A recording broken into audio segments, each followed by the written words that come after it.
मैं एक पंजीकृत फार्मासिस्ट हूं और मुझे दवाइयों के बारे में जानकारी देने का अधिकार प्राप्त है। इस चैनल का उद्देश्य केवल दवाइयों की सामान्य जानकारी प्रदान करना है। कृपया ध्यान दें कि इस चैनल पर दी गई जानकारी किसी भी दवा के स्वयं से उपयोग, उपचार या निदान का विकल्प नहीं है। किसी भी दवा का उपयोग करने से पहले हमेशा अपने चिकित्सक या योग्य स्वास्थ्य पेशेवर से परामर्श जरूर लें। धन्यवाद। हेलो फ्रेंड्स, स्वागत है आपका इनसाइड द मेडिसिन में। आज हम बात करेंगे एक ऐसे कॉमन टॉपिक पर जिसे थायराइड कहते हैं। थायराइड क्या होता है, ये किन किन कारणों से हो सकता है, इसके कितने प्रकार होते हैं, इसमें T3, T4, TSH क्या है, जानेंगे इन्हीं सभी के बारे में। आप बने रहिए मेरे साथ वीडियो के अंत तक। तो चलिए शुरू करते हैं।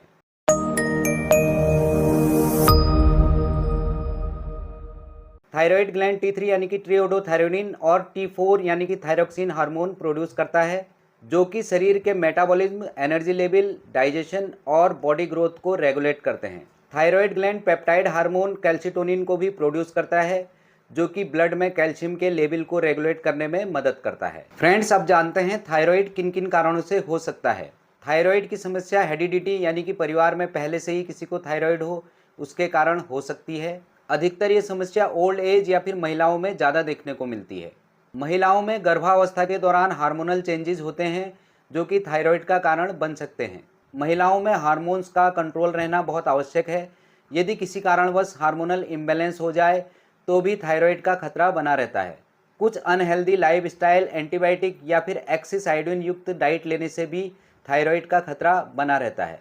क्रूसीफेरस वेजिटेबल जैसे पत्ता गोभी, ब्रोकली, मूली, शलजम में गोइटिन होते हैं, जो कि थायराइड ग्लैंड को नुकसान पहुंचा सकते हैं। इसके अलावा फैटी फूड, फ्राइड फूड, बहुत ज़्यादा मीठी चीज़ें, प्रोसेस्ड फूड जैसे नमकीन, बिस्कुट और ग्लूटेन युक्त खाद्य पदार्थ भी थायराइड ग्लैंड को नुकसान पहुंचा सकती हैं। मुख्य रूप से थायराइड दो प्रकार का होता है, हाइपरथायरॉयडिज्म और हाइपोथायरॉयडिज्म। हाइपरथायरॉयडिज्म, जिसे ओवर एक्टिव थायराइड भी कहते हैं, अगर थायराइड ग्लैंड ज़रूरत से ज़्यादा काम कर रही हो तो फिर हाइपरथायरॉयडिज्म होता है। अगर हाइपरथायरॉयड स्टेज है तो फिर बहुत ज़्यादा पसीना आता है, बहुत ज़्यादा गर्मी लगती है, ऐसा लगता है मानो सर, हाथ पैर बहुत ज़्यादा गर्म हो रहे हैं, दिल की धड़कन तेज़ और हार्ट बीट अनकंट्रोल रहने लगती है। समय के साथ वजन कम होने लगता है, भूख ज़्यादा लगती है, घबराहट, चिंता और चिड़चिड़ापन रहने लगता है। महिलाओं में मेंस्ट्रुअल साइकिल चेंज होने से पीरियड्स इरेगुलर होने लगते हैं। स्टमक डिस्कम्फर्ट और लूज मोशन जैसी समस्या बनी रहती है। इसके अलावा बहुत ज़्यादा थकान, मांसपेशियों में कमजोरी, बहुत ज़्यादा नींद आना, स्किन का पतला होना और बालों के झड़ने जैसी समस्या हो सकती है। हाइपोथायरॉयडिज्म, जिसे हम अंडर एक्टिव थायराइड भी कहते हैं, हाइपोथायरॉयडिज्म में हाइपरथायरॉयडिज्म से बिल्कुल अपोजिट सिम्टम देखने को मिलते हैं। यानी कि थायराइड ग्लैंड ज़रूरत से कम काम कर रही हो तो फिर हाइपोथायरॉयडिज्म स्टेज होती है। इसमें बहुत ज़्यादा ठंडी लगती है, हार्ट बीट कम होने लगती है और वजन बढ़ने लगता है। बहुत ज़्यादा कमजोरी, थकान, डिप्रेशन और बाल झड़ने लगते हैं। मांसपेशियों में दर्द व अकड़न, आँखों एवं चेहरे पर सूजन एवं ब्लड में कोलेस्ट्रॉल की मात्रा बढ़ी रहने लगती है।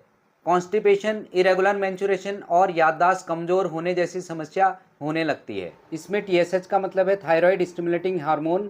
TSH पिट्यूटरी ग्लैंड से निकलने वाला एक हार्मोन है, जो थायराइड ग्लैंड को T3 और T4 प्रोड्यूस और रिलीज करने के लिए स्टिमुलेट करता है।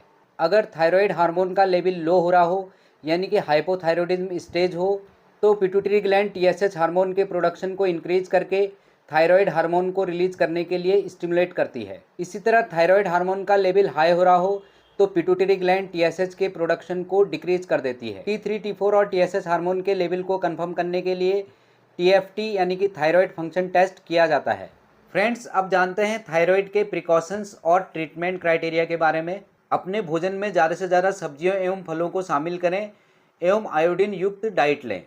प्रोटीन, फाइबर और विटामिन युक्त खाद्य पदार्थों का इस्तेमाल करें और लो फैट डाइट लें। दूध, दही और खाने में कैल्शियम एवं विटामिन D युक्त खाद्य पदार्थों को शामिल करें। फिजिकल एक्टिविटीज़, रेगुलर एक्सरसाइज, लो स्ट्रेस और हेल्दी डाइट को फॉलो करने से भी थायराइड से बचा जा सकता है। अगर T3, T4 हार्मोन सही से काम नहीं कर रहे हैं और TSH का लेवल डिस्टर्ब चल रहा है तो फिर आपके डॉक्टर कुछ मेडिसिन से भी इसको कंट्रोल करते हैं। इसमें हाइपोथायरॉयडिज्म में टैबलेट थायरोक्सिन दी जाती है, जो कि 12.5, 25, 50, 75 और 100 mg की स्ट्रेंथ में आती है। इसकी एक गोली सुबह नाश्ते से पहले लंबे समय तक लेने की सलाह दी जाती है। इसके अलावा हाइपरथायरॉयडिज्म में आपके डॉक्टर टैबलेट कार्बिमाजोल प्रिस्क्राइब करते हैं, जो कि 5, 10, 15 और 20 mg की स्ट्रेंथ में आती है। टैबलेट कार्बिमाजोल को भी एक गोली डेली लगातार लंबे समय तक लेने की सलाह दी जाती है। इसके अलावा मल्टीविटामिन, मल्टी मिनरल्स, कैल्शियम और विटामिन D3 की टैबलेट या फिर कैप्सूल भी आपके डॉक्टर एडवाइस करते हैं। फ्रेंड्स, आप स्वयं से किसी भी दवा का इस्तेमाल बिल्कुल भी ना करें। हमेशा अपने डॉक्टर के परामर्श के बाद ही किसी दवा का प्रयोग करें। ये थी एक सामान्य जानकारी थायराइड के बारे में। अगर ठीक लगी हो तो प्लीज़ इनसाइड द मेडिसिन को सब्सक्राइब करें। आज के लिए बस इतना ही। मिलते हैं आपसे एक और इन्फॉर्मेटिव वीडियो के साथ में। तब तक के लिए bye bye and take care.